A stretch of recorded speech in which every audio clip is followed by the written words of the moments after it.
कुछ दिन पहला की गल है, बाबा जी मैनू आख लगे आंदे ने यार एक ना परिया च जाना पंचायत एक उत्थे वैस जाना। मैं चलो बाबा जी चलने। हूँ मैं कि परिया मुकानी या पंचायत मुकानी सी, मैं तो उन्होंने पंचायतियां दे नाल गया सा ना।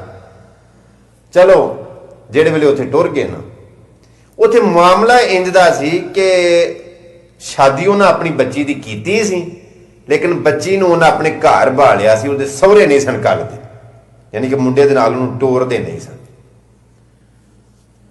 ये बाबा जी जाके ते आखन लगे कुड़ी दी मां नूं कि मतलब धी नूं तुसीं क्यों नहीं टोरदे। वो कुड़ी दी मां को की आंदी है, आंदी असां नहीं टोरना, जिहड़ा साडा जवाई है मुंडा साडी कुड़ी दी जरूरतां ही पूरियां नहीं करदा, इन्हूं जिहड़ियां छावां दी लोड़ हुंदी है पूरियां ही नहीं कर सकदा, ते असीं मतलब अपनी धी नूं उत्थे की मतलब भुख कट्टण निकलना। इस वास्ते विआही सी कि मेरा मतलब है असीं अपनी धी नूं उत्थे ओहदी जान खांजने चार छड़ी असां नहीं करनी। खैर वो जिहड़ा मुंडा सी ना, जिहड़ा इन्हां दा जवाई सी, वो भी नेड़े सी, किसी तरीके फोन कर के ना मतलब बहुती दूर पिंड नहीं सी, उन्होंने भी बुला लिया। वो मुंडा आ गया, उन्होंने बहा के जियां दे विच जिवें सियाणे बंदे अपनी वंड वेतर नाल गल करदे हुंदे ने, उन्होंने आखन लगे भी गल ये वे कि जदों बेगम दियां बीवी दियां जरूरतां पूरियां ना करिए तो फिर बीबियां नहीं रहिंदियां। यार जदों अपनी बेगम दियां अपनी जौजा दियां अपनी बीवी दियां वाइफ दियां जरूरतां पूरियां ना करिए तो बीबियां नहीं टिकदियां, तो जो तू उहदियां जरूरतां ही पूरियां नहीं करदा तो वो तेरे घर किवें रवे। वो बंदा गल सुन के ना, मुंडा है बड़ा सियाना, सारी गल सुन के ना ते आखन लगा बाबा जी मेरे को हर रोज़ पिज़्ज़ा लिया के नहीं खवाया जाता। मतलब मैं फैक्ट्री काम करना 22,000 रुपये ते मैं हर रोज़ इनू 500-700 का या हर दूजे दिन या तीजे दिन भी शवारमा पिज़्ज़ा बर्गर चटखारे वालियां इस तरह दी चस्के वालियां शैवां ने या जो कुछ इन्होंने कोई नवे तो नवा ब्रांड वेख्या होंदा मैं अफोर्ड नहीं कर सकता, लेकिन जरूरियात जिंदगी जिहड़ियां चीज़ां ने मैं सारियां पूरियां करना, लेकिन जिहड़ियां ओवर ख्वाहिशात ने वो मैं पूरियां नहीं कर सकता। यह मेरी मजबूरी है एक, लेकिन रोटी टुक्कर वालूं लिबास जुत्ती कपड़े वालूं या जो कुछ चाहिए वे वो मैं पूरा करना, मेरे को चस्के नहीं लवाए जाते। ਉਹਦੀ ਗੱਲ सारी सुनी। हुण ये जिहड़ी कुड़ी है ना, ये परदे विच सुनदी सी बैठ के उस मुंडे दी बेगम, वो भी बोल पई भैया कजबान जिवें सलाह कीती हुंदी है ना, कुड़ी दी मां भी बोल गई। कुड़ी दी मां उंज मतलब जियां दे विच ही बैठी सी, ओले नहीं सी बैठी, वो भी बोल पई। उन्हें शायद कोई ड्रामा वेख्या सी जिहदा उन्हें हवाला दिता, यानी कि ना लैके मैनूं तो हुण पता नहीं ना मैं वेखे ने वो ड्रामे के नाम मैनूं याद, उन्होंने कोई हवाला दिता कि फलानी फलानी किस दे विच भी इंज ही गल होई है, इंज इंज मतलब जी तुहाडे कोल पूरा नहीं हुंदा, तुसीं कर लैंदे हो, इन्ने जोगे हुंदे नहीं, तुसीं करदे क्यों? जिवें सलाह करके मावां धीआं पप्पा रिदा है मिठा नहीं मिठा, जिहड़ी मां गल करे उहदी धी ताईद करे, जिहड़ी धी गल करे उहदी मां ताईद करे। मैं उत्थे सारी गल सुन के ना, वो परदे च बैठी उहदी बीवी भी ते विच बैठी जिहड़ी उहदी मां सी, उन्हां दी गल सुन के ते मैं बजाते खुद इस नतीजे ते अपड़िया मैं इस घर की तबाही करन वाला टीवी ते ड्रामे। लम्मी चौड़ी गल मैं नहीं करता, होर सारे लोगों के घर की गल मैं कोई ठेका नहीं लिया कि हर घर की गल मैं करा।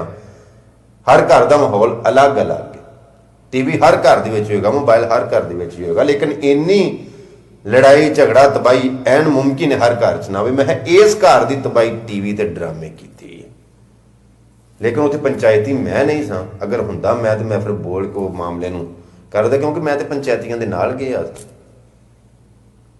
हवाले ड्रामिਆਂ ਦੇ ਦਿੱਤੇ ਜਾਂਦੇ। बात सिर्फ ये वे कि जदों तुसां ड्रामे वेख के जदों वो तुसां टैलीविजन के उत्ते जो वेख्या, जो किस्तां वेखियां ने, जो फिल्मां वेखियां, जो ड्रामे वेखे ने, वेखोगे हर वेले ड्रामे ते करोगे भी तो ड्रामे। जो पढ़ोगे कुरान पढ़ोगे हदीस, जो अमल उन्होंने चीज़ों को पढ़ोगे तो अमल भी तो फिर उन्होंने करोगे ना। बस इन्नी सारी बात है। ओहो जी मां की तरबियत, ओहो जी धी की जुबान। आखिरी गल मैं कहना चाहना, बड़ी कौड़ी गल है, एन मुमकिन है तुसी मेरी गल सुन के ते मैनू भी मंदा चंगा बोलो दे।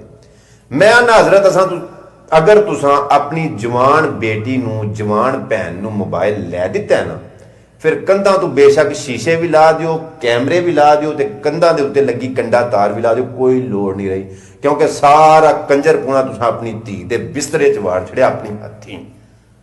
ਕੋਈ ਲੋੜ ਨਹੀਂ ਰਹਿ ਗਈ ਕੰਧਾਂ ਦੇ ਸ਼ੀਸ਼ਿਆਂ ਦੀ ਵੀ ਤੇ ਤਾਰਾਂ ਲਾਉਣ ਦੀ ਤੇ ਕੈਮਰਿਆਂ ਲਾਉਣ ਦੀ।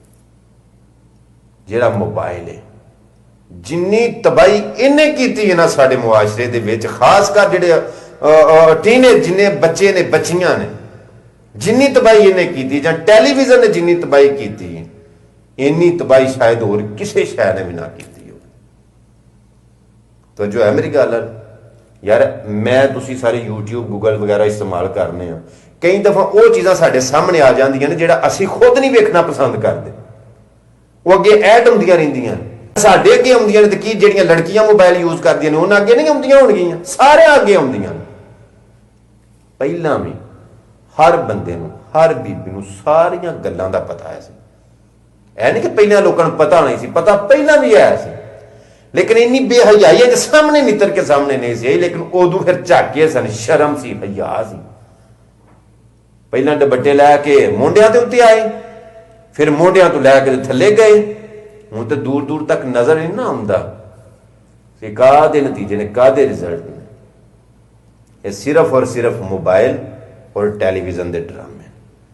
ਸੋ ਇਸ ਵਾਸਤੇ ਅਗਰ ਚਾਹੁੰਦੇ ਹੋ ਕਿ ਸਾਡਾ ਘਰ ਜਿਹੜਾ ਵੇ, ਸਾਡੇ ਘਰ ਦਾ ਮਾਹੌਲ ਜਿਹੜਾ ਵੇ ਇਹ ਘਰਾਂ ਵਾਂਗੂ ਰਵੇ ਜਿਵੇਂ ਦਾ ਅਸੀਂ ਚਾਹੁੰਦੇ ਹਾਂ, ਯਾਨੀ ਕਿ ਜੰਨਤ ਬਣ ਕੇ ਰਵੇ, ਫਿਰ ਆਪਣੇ ਘਰ ਦੇ ਵਿੱਚ ਛੋਟੀ ਭੈਣ ਨੂੰ, ਛੋਟੀ ਧੀ ਨੂੰ ਮੋਬਾਈਲ ਨਾ ਦੇਵੋ। ਉਹਦੇ ਹੱਥ ਦੇ ਵਿੱਚੋਂ ਮੋਬਾਈਲ ਖੋਲੋ ਸਭ ਤੋਂ ਪਹਿਲਾਂ। ਦੂਜੇ ਨੰਬਰ ਦੇ ਉੱਤੇ ਜਿਹੜੇ ਟੈਲੀਵਿਜ਼ਨ ਨੇ, ਇਹਨਾਂ ਦੇ ਕੇਬਲਾਂ ਦੇ ਕਨੈਕਸ਼ਨ ਉਹ ਕੱਟ ਕਰ ਛੱਡੋ, ਜਿਨ੍ਹਾਂ ਦੇ ਉੱਤੇ ਫਖਸ਼ ਡਰਾਮੇ ਵਹਾਏ ਜਾਂਦੇ ਨੇ।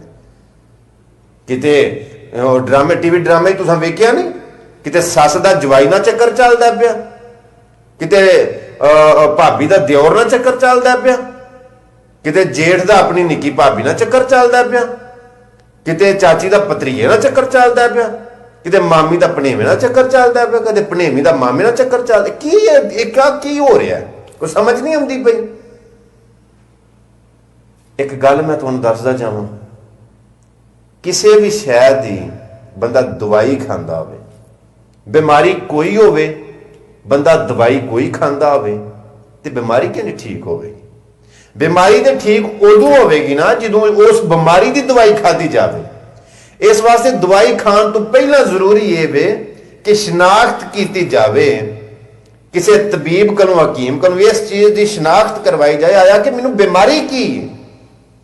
ਫਿਰ ਜਿਹੜੀ ਬਿਮਾਰੀ ਗਈ ਉਸ ਬਿਮਾਰੀ ਦਾ ਇਲਾਜ ਕਰਵਾਇਆ ਜਾਵੇ। ਇਸ ਬਿਮਾਰੀ ਨੂੰ ਸਮਝੋ।